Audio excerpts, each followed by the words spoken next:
everybody, it's your girl Nicole here with another video. I do want to dive right into this. As you can see, the title of this video and the topic for this video is just talking about my birthing experience, my delivery experience, and being pregnant with COVID. So we're going to go into great detail. And the reason why I say we is because due to COVID, I did lose a lot of memory as far as the details that happened during this time, as well as some things that happened while I was in the hospital, while I gave birth, and just some different things. So we're going to have my mother help me out with that. And then we'll also have my husband jump in, who has his side of the story, and just some things that we'll share. We won't make this video extremely long. It's not my goal to do that. But ultimately, my goal is to just encourage those that are out there. Literally, I feel and I have felt a pull to share this testimony with others. It is important to share your testimony. The Bible says that we overcome by the blood of the Lamb and by the word of our testimony. And so I want to share this from that aspect. And for those of you that might not really know what a testimony is all about, for me, it's just to encourage someone that, look, you can overcome. If I overcame it, you can as well. But also to know that God is still in the miracle working business. He's still working miracles. He's still healing. He's still delivering. He's still reminding us of who he is and his abilities, and that he is yet alive, that he exists. And if we actually put ourselves in the place to receive it, we will gain so much. And through this testimony, I know that not only my life, not only my little family's life, not only my immediate family's life, but even people that have heard, that have seen, that were a part of this testimony, a part of our story, strangers, familiar people, family, everyone was affected by our experience. Just to kind of give you guys a backstory, a backdrop, some foundation as to what was going on. So during this particular day, my mother came over, my father was over. We were finishing up some projects around the house that I wanted to get done before our sweet little baby Jackson was born. So my father was here, my mother was here. My husband got home from work and he was extremely tired, which I knew, sometimes you just have a bad day, but this was kind of, a little bit different for him. My mother was sitting further down on this very couch. My husband was sitting here. I was sitting further down on another part of the couch, and my dad was just kind of moving around. As he sat here, he fell asleep. And later that night, as we laid down, I was asleep and he was asleep. I touched him and realized that he actually was very hot to the touch. And so once I touched him and I realized that, I knew something was wrong. So I checked his temperature. His temperature wasn't really high. It may have been around 99 degrees. And so at that point, I got some cold towels, put some cold towels on him. The next day, I knew I was going to have to get him some medication. And so once we got the medication, I gave it to him, all of that jazz. He ended up getting a test done, the rapid test. Or no, he ended up getting a test, the longer awaited test. But that from that day, I ended up coming down and sleeping on this couch. So I stayed on this couch just in case if he had COVID. Saturday night is when my husband got his test results back. But that day I started getting chills. I started to have like a fever over the course of Friday and Saturday. And so my husband would call me. We were talking on the phone. He got his test results around 11 o'clock at night. And he told me that his test results were positive. We video called actually. And I told him, you know what, it's crazy because I've been having chills. I started coughing. I've been going back and forth to the restroom, having to go to urinate. Sorry, too much information for some people. But just a lot was going on. I ended up talking to my mother, and we're going to kind of pick up from there. Labor Day just is where things kind of started picking up. And so we just wanted to share this in greater detail as far as what happened, what went on, and just give you guys some insight. So we're excited, and I hope that you guys are excited as well. So I am going to go ahead at this time and let my mom kind of come on in so we can get this story started. Again, this is my mama, aka Bernita.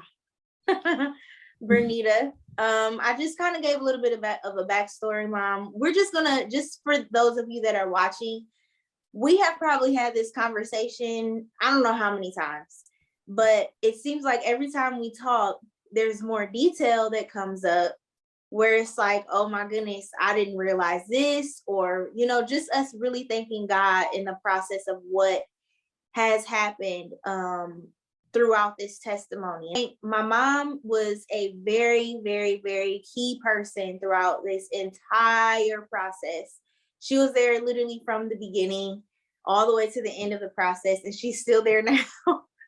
So, but this is my mother, and she has a great, great, great background in the medical field. She is a woman of God as well. So she's a strong believer. She carries it out. She walks it out as well. So I am so appreciative to have had her by my side. So without further ado, if we want to pick up from there, I know you picked me up on Labor Day. You were just consistently, you weren't feeling well. Right. And all were concerned because you know, of course, she was pregnant, and we knew Jock had COVID, and you were really weak, so we were really, really concerned about that. So Right. I think you had said you were running a fever. You were, I think you had a cough.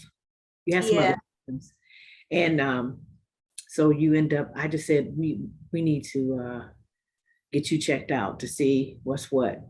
Mm-hmm. You know, I heard in the medical area that the flu was coming around, so Right. we ended up going to the urgent center, and Yeah. then I don't know if you want to pick up or you want me to continue. Yeah, I remember being there. And I did inform them that during COVID, because of COVID, I can't really remember a whole lot of detail. There are bits and pieces that I have, but Mom, she was A1. She wrote a lot of stuff down during this process. So, but yes, I went to the urgent care clinic, saw the doctor. My mom drove me there. At that time, we were taking precautions as if, you know, I may have COVID. So she went ahead and drove me there. At this particular doctor's appointment, I told him my symptoms. So we were there, and I'm thinking maybe it's a UTI. So he does that test. He does a rapid COVID test as well. So he comes back into the room. Finally, he tells me I do not have COVID, but I do have a UTI. So he put me on some medication for that. So we leave, we're excited because we're like, okay, you know, I don't have COVID and all that good stuff. So I start the antibiotics, but they weren't working. I still was having chills. I can't remember if I still had to use the restroom frequently or not. I really can't remember that. But I know I had chills, I still had a fever, and I still was experiencing those sweats. So you can go ahead, Mom. I don't know what really happened from there. I remember. Okay, so like you were on antibiotics, that was Labor Day. Yeah. So that was like that Monday. That Tuesday is on. So I said, well, we'll just wait and see how things go. Let the antibiotics get in your system real good. Right. Wednesday morning, early Wednesday morning, you were just not doing good, you know. So I said, I called the OBGYN doctor that was on call, and they said that you need to go to emergency room and then go from there to labor and delivery so they could check you out really well. They did another urine test, and they did another COVID test, and they said your COVID test was negative. But there was a doctor there who she really felt you still had COVID, even though you know the test was negative. So anyway, then they diagnosed you with a kidney infection. So I guess they felt like the urinary tract infection went up into your kidney. And so they admitted you that day. You know, you stayed there for a couple of days. You seemed like you were doing better. You know, you seemed like you were doing better. So then she discharged you. Right. And so let's see. So you decided to come and stay with Joseph and I, because you were too weak at the time. Going back to you went to urgent center, to all those days you were getting really weak, and you just said you could handle, you was trying to take care of Jock and yourself, and you weren't feeling well, and he wasn't, of course. So you came with us so we could take care of you. And so you came, and we had dinner and stuff, and you, after we ate and stuff, you kind of laid on the sofa, was just kind of relaxing, and then you start coughing. I didn't really think much of it. Then we ended up going to bed. And saying you was coughing almost all night Yeah, long. I remember that. Okay. And yeah, you were getting short of breath. And so Yeah. I said, let me get we have an inhaler. So use that. And you seemed like that did help. But then I also know that you were running a fever. So I said, Mhm. okay, we had to call the OB doctor again. And they said, you need to go back to the emergency room, go through labor and delivery. And so Right. we did. Now this was, let's see, I gotta get my days. Yeah. So you were admitted on September 8th and discharged on the 10th for your urine kidney thing. You went back in on the 11th, September 11th. It was a Saturday. Short of breath. And so you went in. So you end up going back up to the triage again on labor and delivery. Right. Yeah, I remember going into the triage now at this point. I remember them checking me just to see if I had dilated at all. And at this point, I was at like wasn't I at 3 centimeters Right. already? Right. Now a couple days prior to this, when I remember being on the phone with my sister and my mom, and this was before I even went to the hospital. And I remember being on the phone, and my sister was like, "Girl, I think you're in like going in labor," because I remember I was kind of hurting that day, and I remember even during that stay, Jackson's heart rate was dropping, and then it would go back up, and then it would drop and go back up. I know I was still short of breath. When you were in the Right. triage area, do you remember you was real short? You start getting more and more short of breath. So when we came up to the floor, the nurses, several of them, was one in particular, act like she didn't really want to be anywhere near us because possibility of COVID. Right. So anyway, they had us go into a triage room. You were on the gurney, I was sitting there, and we were just sitting there, and you were getting more and more short of breath. No one came in to see or check you. And so as you got more and more short of breath, I just got up and went out to the desk and I said, my daughter's getting more and more short of breath. I need somebody to come here and check on her now. Right. So the nurses, they started coming in. And so, some of them one had the gear on like they have in the Grey's Anatomy with the cap and the hose coming off of it and all that. And one nurse with a mask on, she says, it's taking some of them longer because they're trying to wait on the gear. She said, but I'm coming here to help you, which is really, really appreciative. The one nurse, she kind of stood back, and I just want to give God glory, because in the midst of when somebody thinks you have COVID, of course, no one wants to catch it. But when you're in the health field and you're working with people, you cannot display fear. You cannot. Right. You gotta kind of suck it up if you're still working with people, and don't relay that to the patient. You can see fear written all over her. But anyhow, God bless one nurse. She said she just had a mask on and she came in to do what she needed to do. But God bless too. So then they did another COVID test. And this was like what, your third test? Yeah. So. And this time it did say positive. So then the doctor said, we're going to have to admit you. And he told me that I had to stay with you since you had COVID, which was fine with me because I wanted to stay with you anyhow. The first time it came in, because you know how doctors have different doctors for different groups, like you know who your regular doctor is, but yeah, he was covering for her. He was so awesome. He was like he that was by God. He came in, he told you had COVID, but he wasn't like negative or standoff. Yeah, I remember now. Okay. You just jogged my memory. I remember now. Yeah. Go ahead. Yeah. No, go ahead. You're fine. And so anyway, he told me, I had to stay with you and you was going to be admitted. He was very, very positive. And that really, really touched me, because after you've experienced, with some medical people act like they didn't want to touch you, which I can understand. No one wants COVID. So I understand that. But when you're working in the health field again with patients, if you're in the midst of it, you gotta put up a good front at least. Maybe go in the pantry with your coworkers and just say, wow, this is kind of whatever. Right. But you can't display that fear to your patient, because that doesn't help the patient. But anyhow, he was so positive. So anyway, I remember that too. He definitely, I remember feeling kind of overwhelmed before I even found out that I had COVID, just because of how some of those nurses were treating me. And I could tell that a lot of them were afraid. I could tell that what's the word? Basically that they were afraid, that there was fear there. So it made me kind of fear what was going on, because we couldn't figure out what was going on. The tests are coming back negative for COVID. I'm not able to breathe the way that I'm trying to breathe. So it's just a lot was out of my control. And so when he came in the room, before he came in the room, I know me and you were even talking about just how bad it was as far as the medical field and how we were being treated medically. And yeah, when he came in the room, it's just like he brought a peace into the room with him. And so I remember that feeling.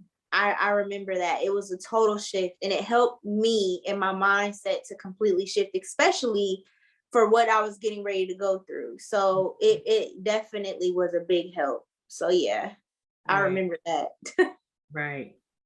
Yeah. And like you said, you were sort of ended up putting you in a room on a labor and delivery floor. And of course, they put you on the monitor and all that. And then, like you said, Jackson's heart rate kept going down. And as well as your oxygen demands were greater and greater. And so then at some point, he did come back in. And they started Pitocin to try to get you to go ahead and go into it, because they measured you was like at 3. I was being induced. Right. You're being induced, so you can go ahead and try to have Jackson, so that would take off the demand for the oxygen for you and him.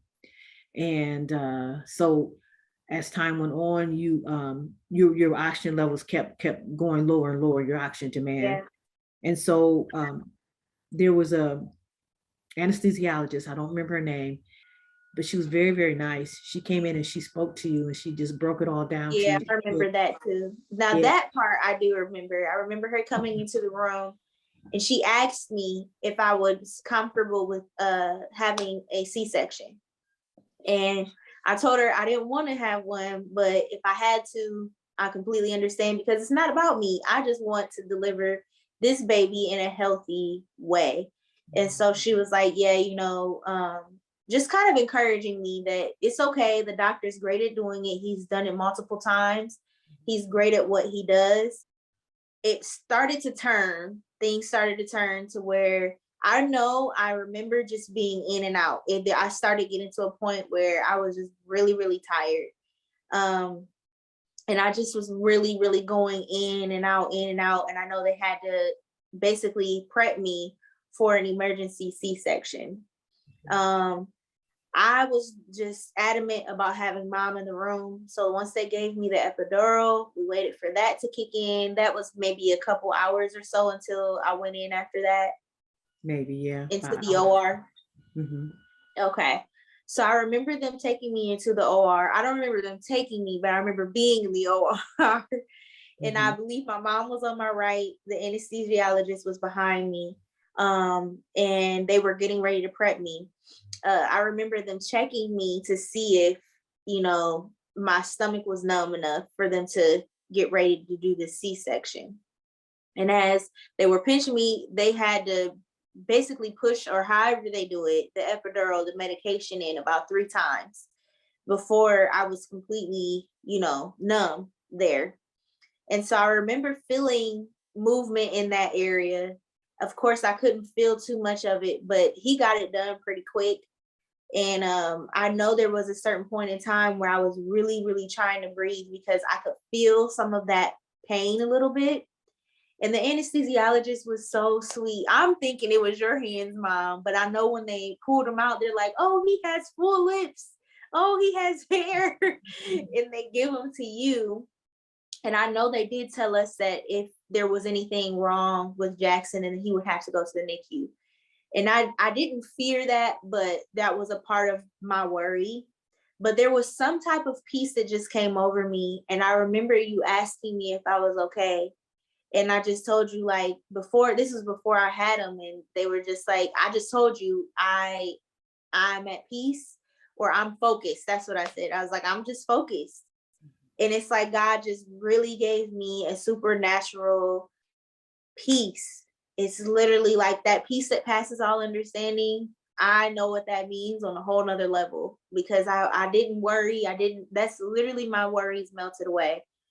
And when I heard him crying, I knew he was okay. He didn't cry for a long time. And I know they put him in your arms, and the anesthesiologist was just rubbing my forehead the whole time. And it's just like, I prayed for that. even when I was back in the room, when they told me about the C-section, I told God, you know, Lord, I just need you to send angels. You know, I need you to send compassionate nurses.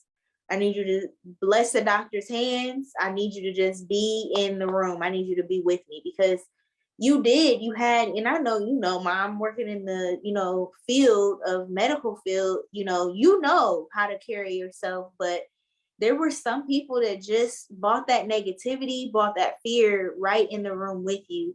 And so from my nurse, she wanted to stay with us. She was like, I just want to stay with you. I don't know if you remember her. Right.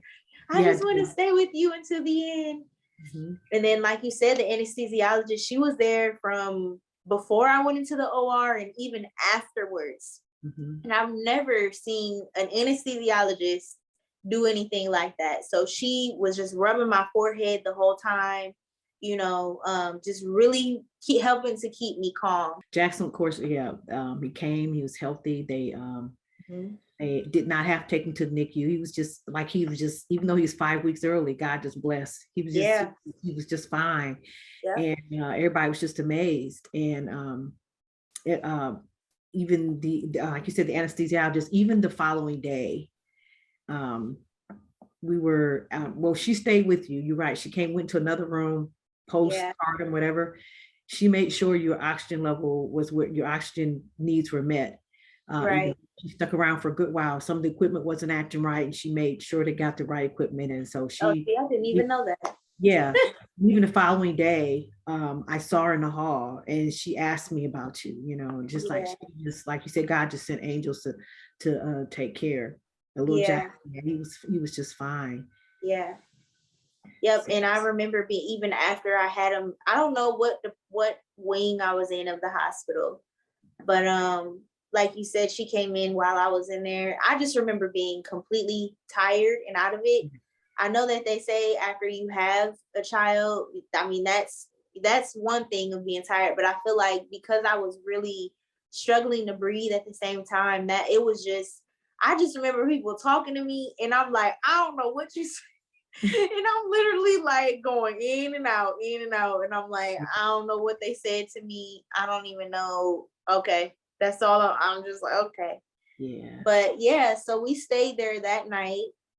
They ended up moving us to another room, which was a pretty big size room. Right. And we were just getting settled, you know, into the room. I think they rolled my bed down, so I don't think I even got out of the bed to, you know, do anything. But I know they put all three of us, so Jackson, my mom, and I, in a room. And once we got settled, my mom was really taking great care of him. I remember even the first time, I didn't say this, but holding him for the first time. I didn't get to do skin to skin in the OR. I held him for the first time, but even when I held him, I didn't do skin to skin at the hospital right after I had him. But I remember when I was trying to hold him, I just was weak. And so I tried to do, I tried to breastfeed, and that didn't work. He didn't latch, but I just felt like I was kind of out of it. So I really wasn't really trying either. So that was a part of it. I didn't actually get to do physical skin to skin until I was released from the hospital. I remember that. And that was, which I'll get to that. But anyway, when we were in the room that night, we were all asleep, and I'm gonna let my mom pick up, but we were all asleep in our room. Yes. And at 2 a.m, a nurse comes in and wakes my mom up, which woke me up, and tells her that they need to take me to another room. I know in that moment, I'm laughing internally. There's a part of me that's laughing, and there's a part of me that's like out of it.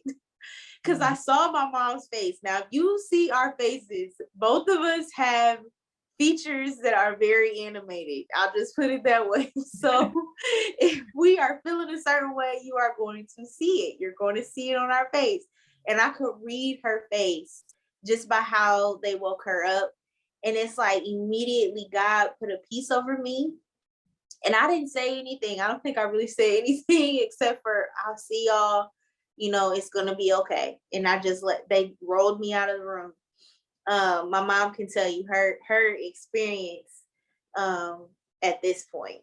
Right. So like you said, it's 2 in the morning, and that really bothered me.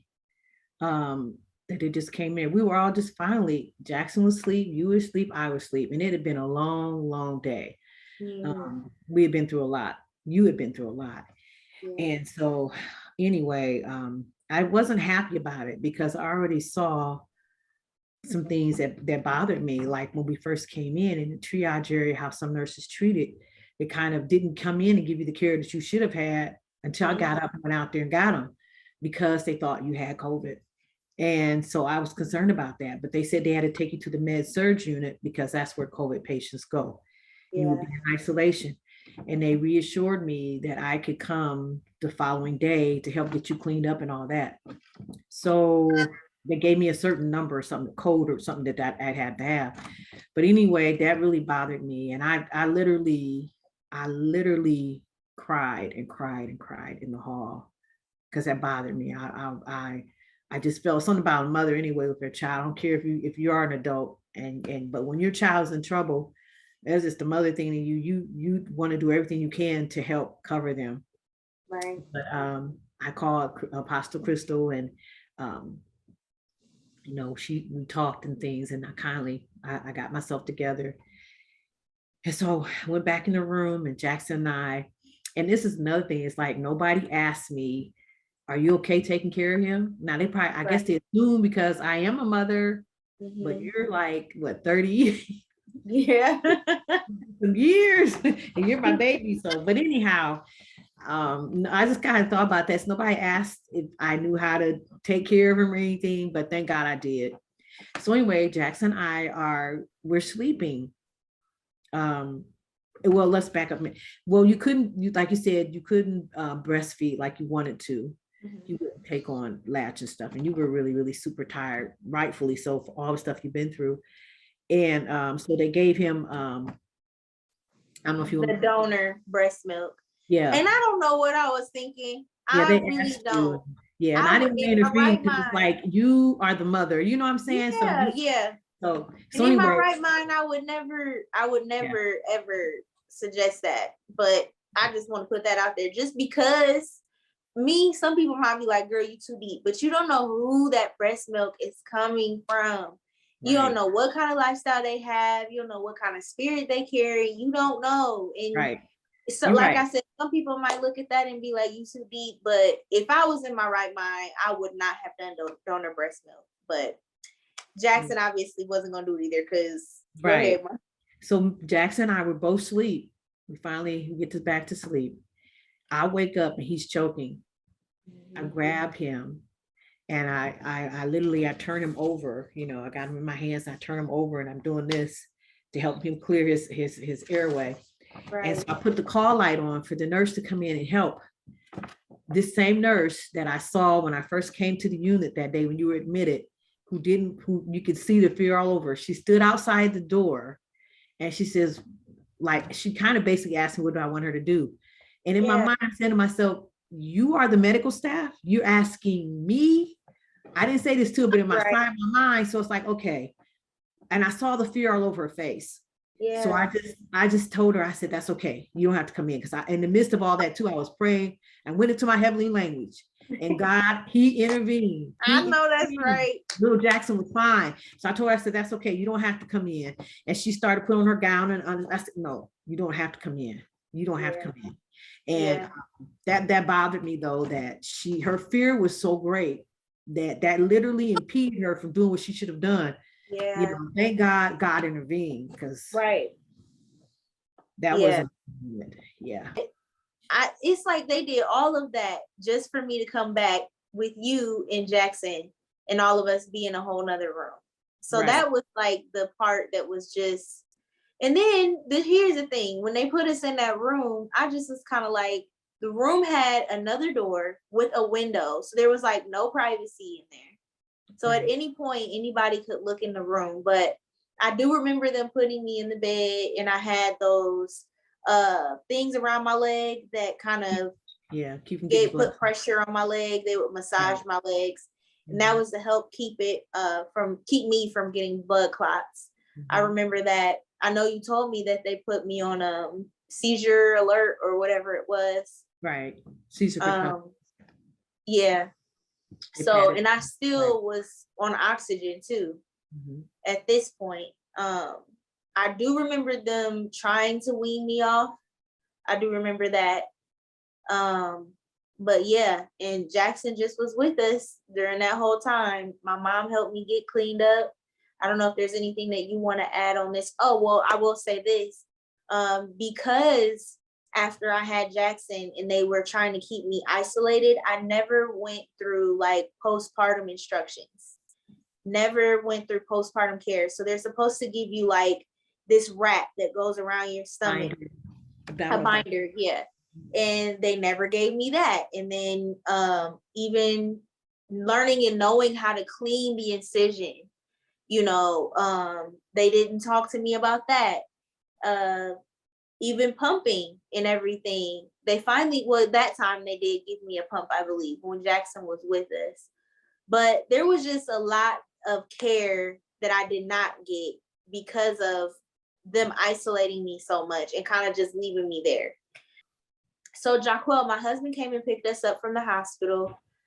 He was excited. So we get home and my mom leaves, which she said, you said you didn't want to leave. I stayed for a while. Yeah. I stayed for a while because, Jock's a new father.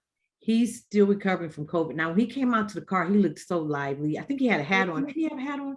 I think so, because I looked at him and I was like, and what see, you we been hadn't seen him in a doing? while because he had lost weight, and he probably lost even more weight because he had COVID. Yep. He looked all lively and was looking really good and everything. I'm saying, oh, he's so excited because he hadn't seen Jackson in person. Now he's seen, of course, the phone, the Picture. FaceTime, all that. Yeah. But of course, which is totally understandable. You see your child for the first time, face to face. So we came out to the car and we got him and got everybody situated. And but my heart was heavy because as you got home, it's like they had weaned you off the oxygen and you did well, but it's like when you got home. Yeah. And even as I guess we was waiting for the doctor, I think that didn't help her taking hours. But anyhow, you were getting more short of breath again. And so I told, and then one nurse when she wheeled you out to the car to be discharged, she says, make sure you take your time. She said, because she had COVID. And she said, it's going to take some time for you to get your strength back. So don't go home and try to, like live a normal life. You have to slow down and rest. And so I was, kind of remembered she said that. And you were very, very weak. And so I was concerned you wanted to go back to your house, which is totally understand because you wanted to bond, you, Jock, and the baby, which I totally understood. And I was like, my heart was torn. And I was like, Lord, what am I going to do? Because I know Coco, she's too weak to be taking care of the baby. Yeah. Jock he just came through his stuff and he's still weak. And he's a new father. So I said, so me and Joseph, Joseph helped Jock put some things together. And I showed him how to change the diaper and how to burp him and make his bottles and all that. And you were on different medicines, you're on the prednisone and all that, vitamins and just different things you were on that they wanted to do. So I lined up all your medicines. Me and Jock went over all that.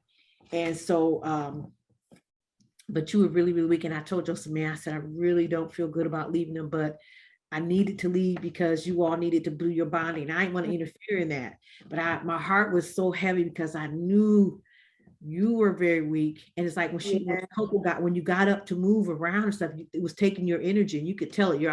And actually I kept checking your oxygen level. And I've said this many times, we talked about it.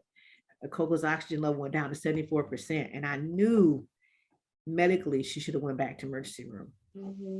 But I knew she didn't want to go back and I didn't want to go back because we know what we had been through. Yeah. And she didn't get all the care that she should have gotten. Right. And, I think people were more focused on the COVID. Even when they moved her the first night she had Jackson, they came in a room at 2:00 in the morning. I think they just had some kind of rendezvous and said, well, we need to separate her. I think they were still trying to come up with ways they needed to treat people who had COVID. So Mhm. that's why they pulled you out, took you out 2 o'clock in the morning, which didn't make any sense. Right, The next day we're all together again. It just didn't make any sense. right. But anyhow, so I left after I did all that. And I did feel Yeah. really, really, I just prayed, said, God, cover her. Because and then her oxygen level will be 80%, and it'll be 74. So yeah, that was Yeah, I remember that. that And I was rough. remember like even when I started having oxygen issues, like before I went to the hospital for the first time that, I started having that, I remember I would wake up and go, or like even if I was asleep, I would go, like it was like, and I could tell afterwards I knew what it was, but during I was like, why am I doing this? Yeah, But you it were was because I couldn't breathe. It's like I was waking myself up because I couldn't breathe.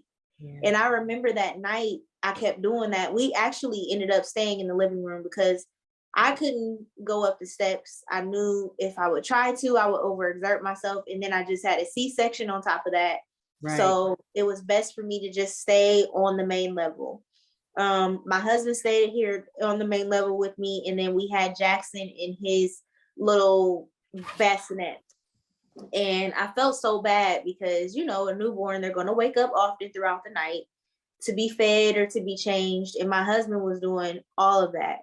And I really wanted to get home from the hospital because I felt bad for one that he wasn't able to be there.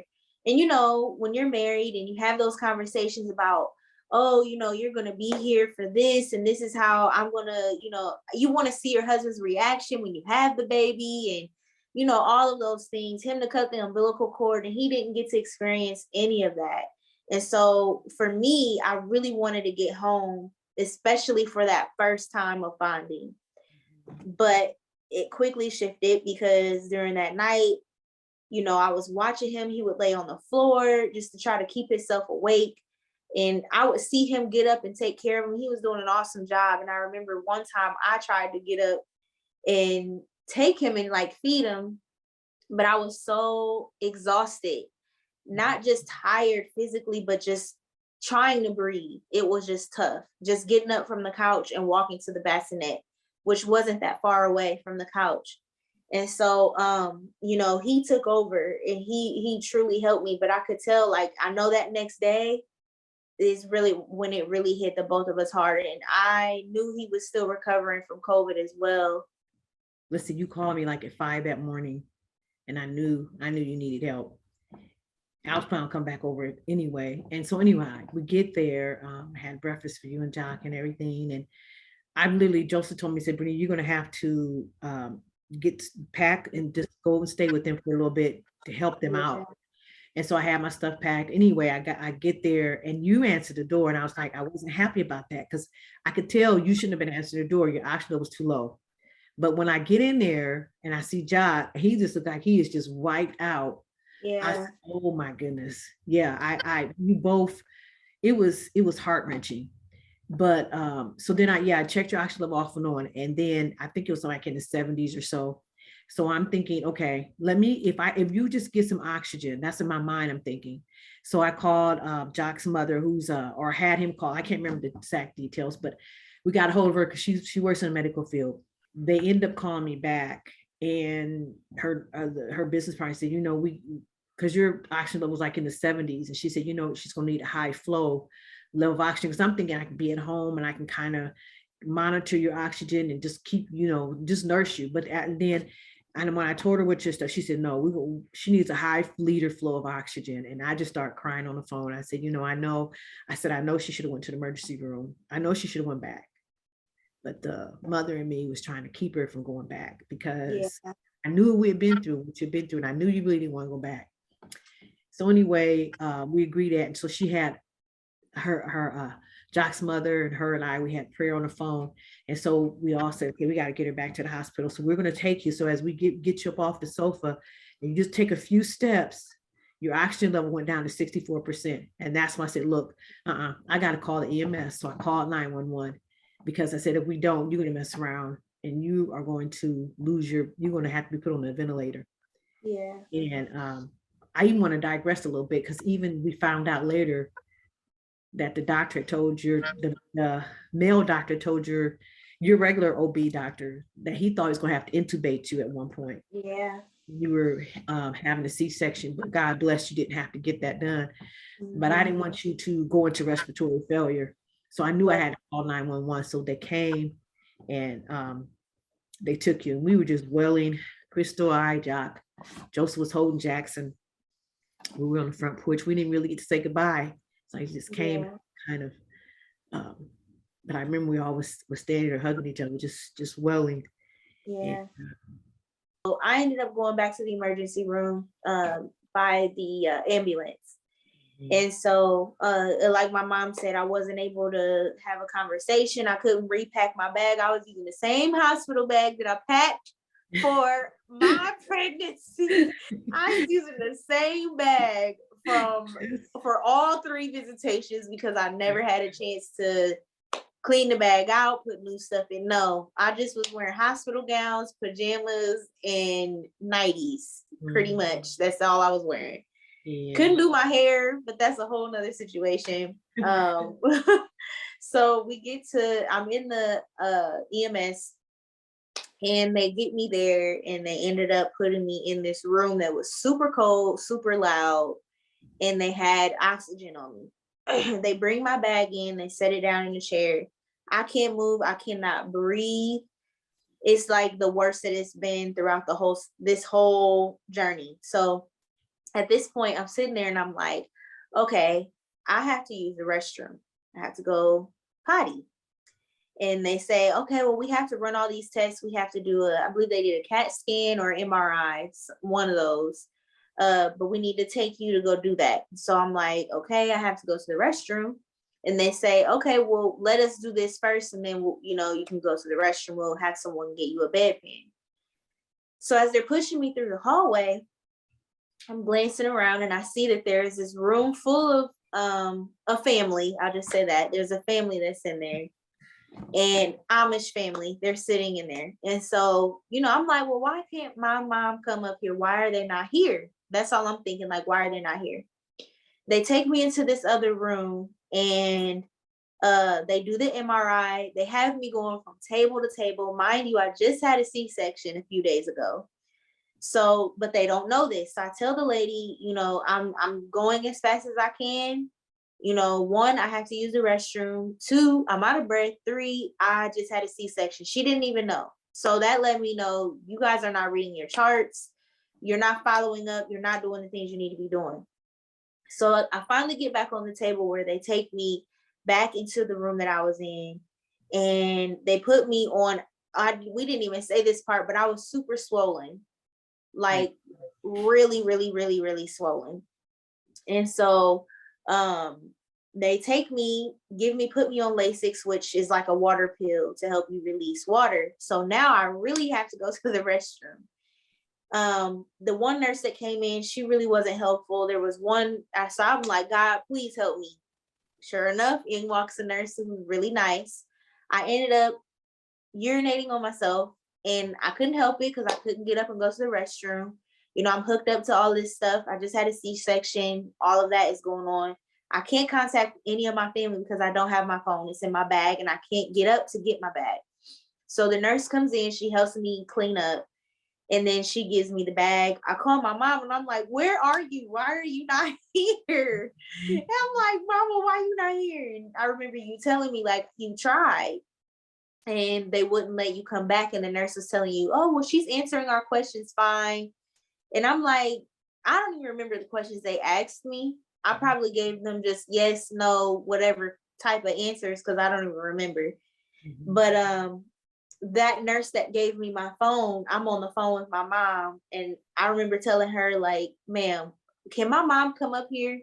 Like, she needs to be here. Why can she not come? But they ended up working it out to where my mom, you were able to come up there. And I thank God that you were able to come up there because they gave me the Lasix. Then they tried to give me this tube that you could, to collect your urine. None of that worked. Bedpan didn't outside catheter. Yeah. Yeah, and nothing was working. So my mom, I just would have been sitting there in like a puddle, just by myself. And I thank God that you came because there was no way that they could keep coming in and checking on me the way that I needed to be. So anyway, that happens there. They ended up admitting me again. And I know my mom was with me at this point. And again, mind you, I didn't go through postpartum or anything, so they didn't give me a what do they call binder? Abdominal binder. But they ended up trying to give us one, but it was too big. Then on top of that, I wasn't pumping, so I couldn't do the things that I needed to do with that. I was away from my son, you know, so now I'm just in the hospital and it's me and my mom. And so we went through a lot with this visit, you know, a whole lot. But I thank God because even through that, my mom stayed with me. I remember they gave you that wooden rocking chair to try to sleep in at night. And it was just a lot that people could have, that with all, I told my mom, with all this Ghostbuster material they have on, they are not doing their job the way they need to be. You got the people without it that's working harder and doing more to make sure that all is well and things are going the way they should, you know, than those that are wearing that all that equipment. And so I will be honest, there was a moment, I think when I was in there by myself, where I thought I was going to slip away. And I really had to pray in that moment and just really seek God because, you know, it just seemed like things were not turning around for me. And I remember my mother asked our apostle Crystal to come up and she laid hands on me and prayed for me. Not only that, but even when I was at home before I went into the emergency, the EMS, she held me. My apostle, she's my sister as well, but she just held me. Knowing I had COVID, she still held me. And even when my mom, I remember you asking the nurse if our pastor could come and pray. And she had to go ask because it wasn't something that they've had happen much there, you know. And as we even began to talk, we're like, man, no wonder stuff is going on in these hospitals and people are just losing lives. Like, it's not a common thing for pastors to go and lay hands and actually pray. You know, I thank God because my mom was able to stay with me throughout the process. It got to a point where I remember they started weaning me off. Actually, one night I went to sleep and the oxygen came off. You remember that, Mom? I think so. Yeah.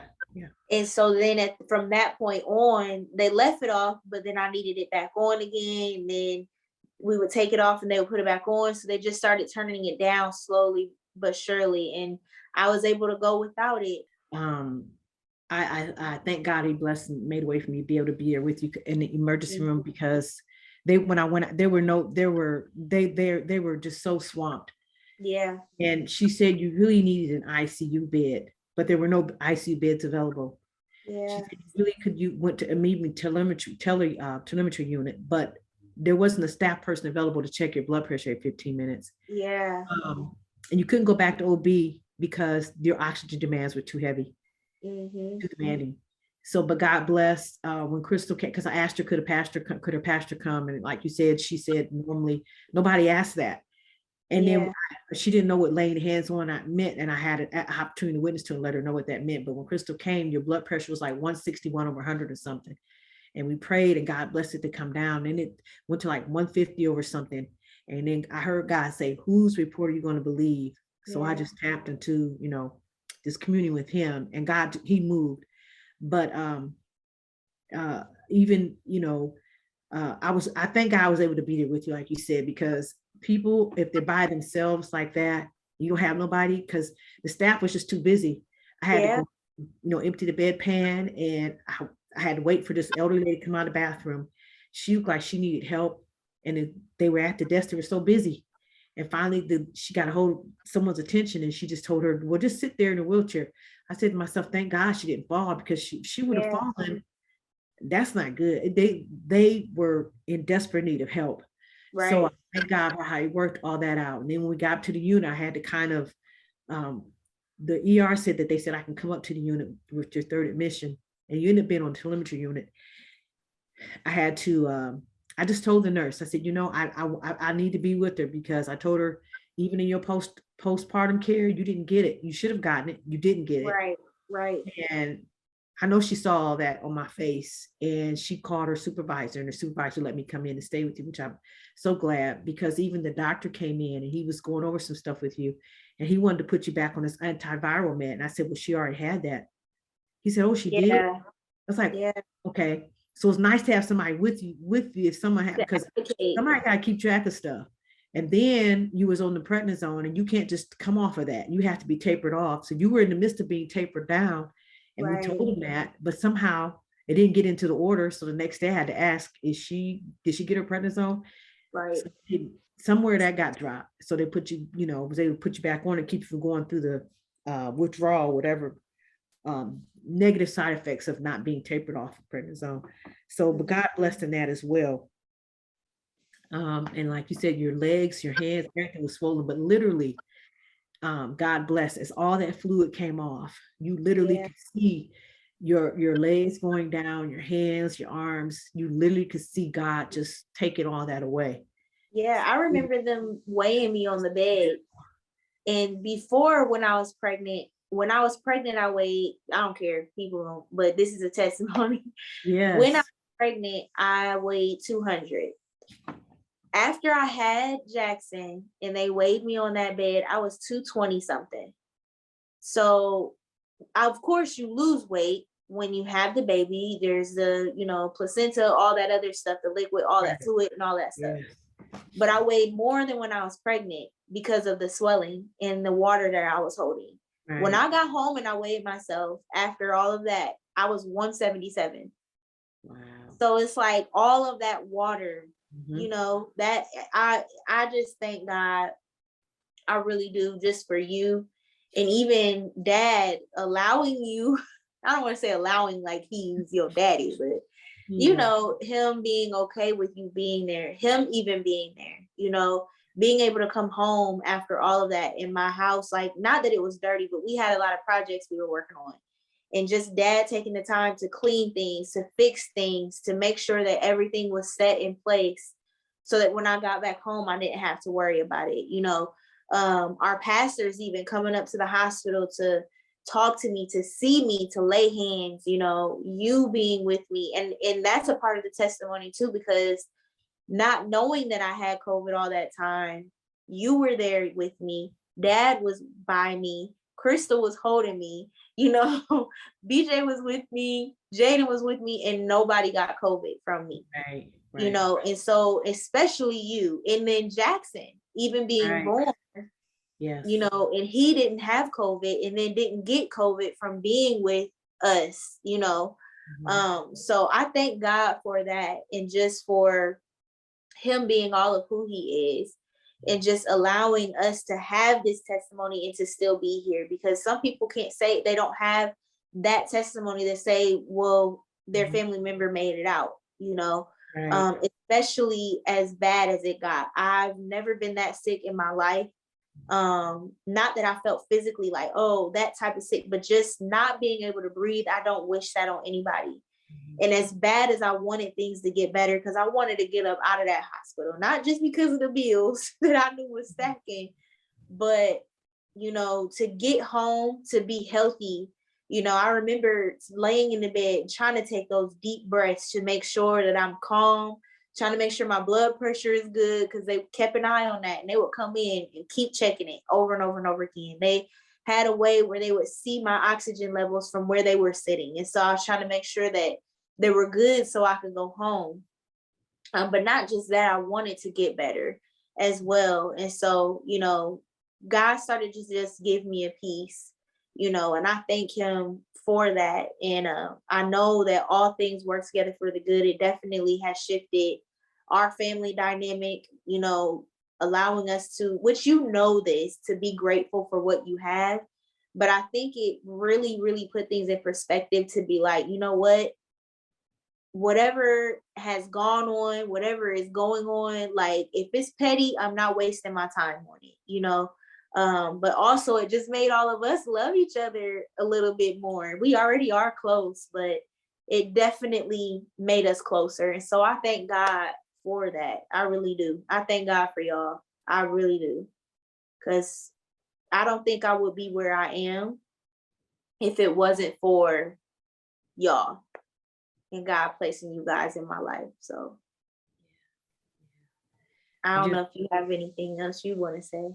Yeah, I just, like you said, I truly thank God. I thank God for blessing Jock and in the midst of everything too, him being a warrior. I mean, just all he Yeah, could do, kept saying he okay, and you looking at him, he's short of breath, but he should have been in yeah, the hospital, and God kept him, and yeah, just how he put everything together. And then just hearing about, when he was on the unit, just hearing nurses saying that the COVID is happening more among pregnant women. yeah. And so, and some people, as rough as it was for you, some people don't make it. Some people end up on a Right.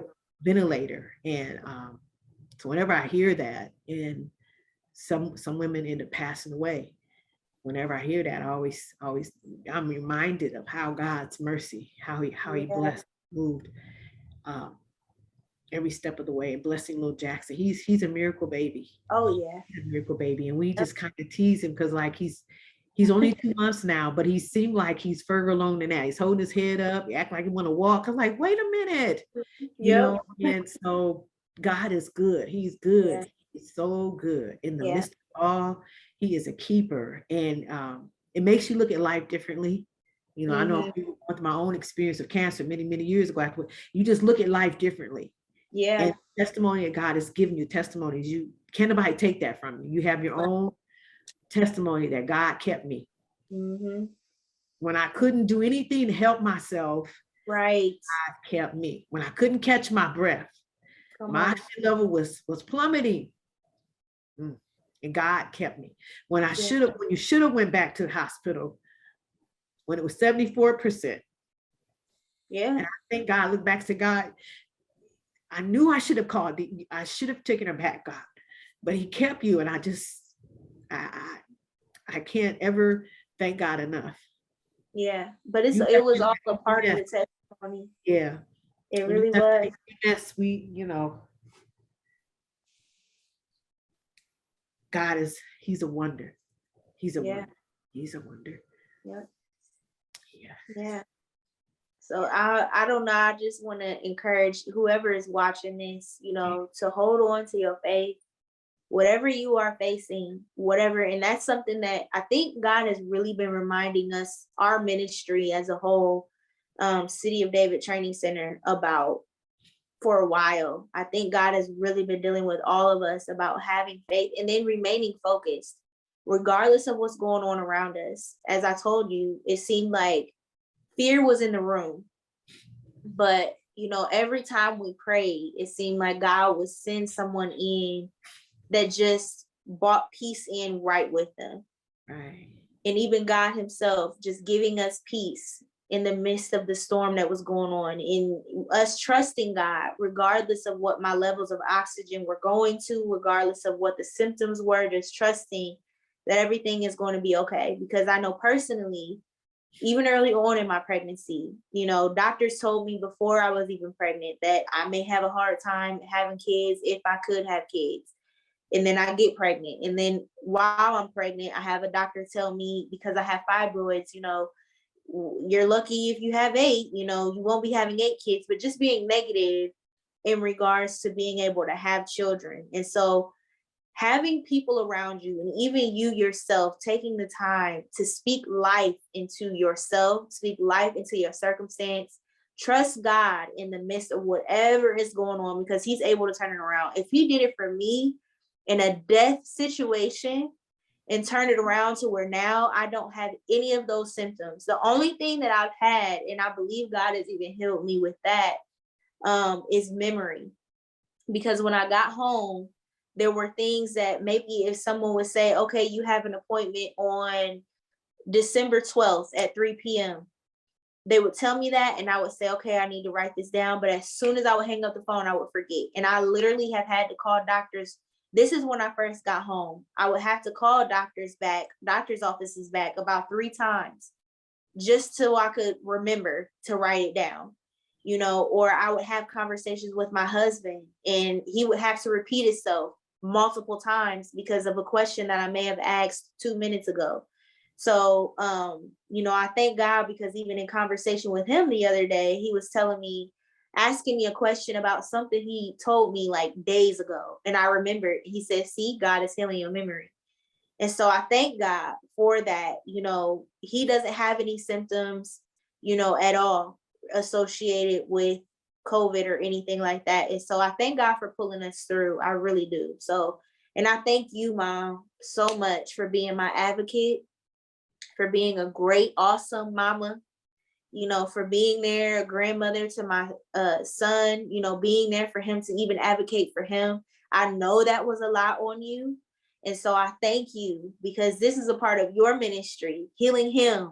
I'm gonna put a plug in there for you, you know, where you have allowed yourself all the years and experience that you've had as a nurse, you know, as a woman of God, as a prayer warrior, and so many other things. You stood in the gap for us that day, that not just that day, but throughout that whole journey for my entire family. And I thank you for that. I love you, Mama. Love you.